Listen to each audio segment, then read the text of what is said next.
As with every Tarantino film, Once Upon a Time in Hollywood is rich with storytelling depth and meaning, especially as the film reaches its climax. Now that the movie's out, it's time to dig deep into the ending.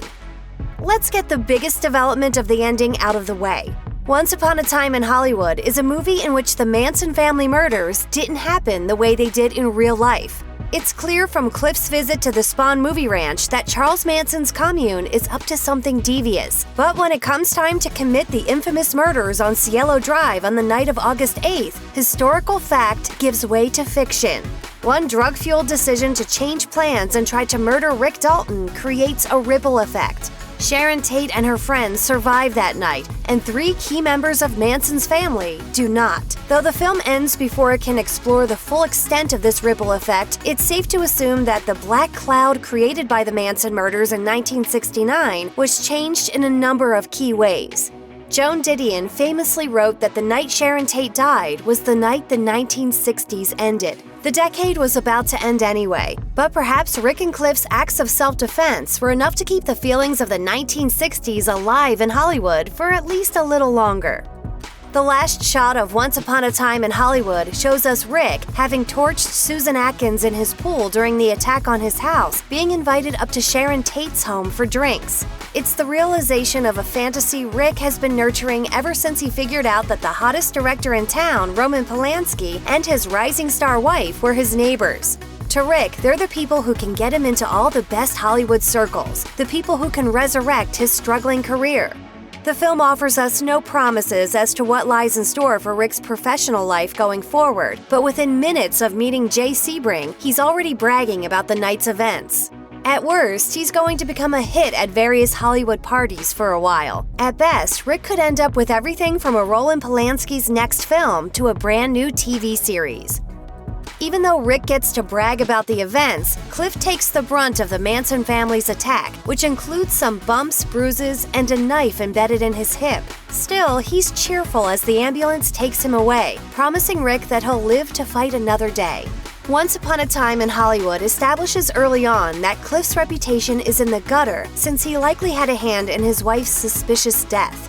It's hard to believe everyone would forget about that because he fought off attackers at Rick's house. If anything, it will likely add to his reputation as a violent man in some circles. However, in other circles, it could also speak to his reputation as a badass with a long career in stunt work. Maybe retellings of the event will help make people like Randy more open to Cliff's whole vibe. I don't dig him. And I don't dig the vibe he brings on a set. The bedrock of Once Upon a Time in Hollywood is ultimately the friendship between Cliff and Rick, something which ends up transcending any dynamic as simple as leading man and stunt double. These men are in some ways closer than brothers, and that relationship is the through line that carries the film. In the final minutes of the film, it's very clear that Rick feels indebted to Cliff for saving his life. No matter what happens from this point on, Cliff and Rick are stronger and closer than ever. At the time of her death, Sharon Tate's acting career consisted of only a handful of film roles and a few stints on TV, most notably a recurring role on the Beverly Hillbillies. Still, as Once Upon a Time in Hollywood shows, she was a talented actor with a bright future. It's impossible to guess what Sharon Tate's full professional future would hold in a world in which she's still alive. Once Upon a Time seems to hint that the best is still to come for Tate.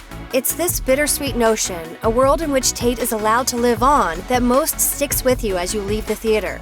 Because of the mythology that sprung up around her in death, the potential life she never got to have carries even more weight. Even before the Manson family begins its attack at the end of the film, there are plenty of key differences that establish the alternate universe in which the film takes place. The biggest difference is obviously that the Tate murders never take place, but the historical discrepancies throughout the film establish that the world has changed even before that crime is avoided.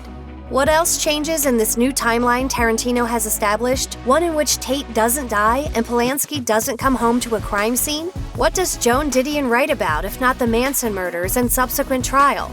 Does Bruce Lee, whose legend also looms large in the film, somehow get to survive his own tragic early death just 4 years later? Do the Beatles ever learn about Manson's strange interpretation of their lyrics? I don't know. check out one of our newest videos right here. Plus, even more Looper videos about your favorite movies are coming soon. Subscribe to our YouTube channel and hit the bell so you don't miss a single one.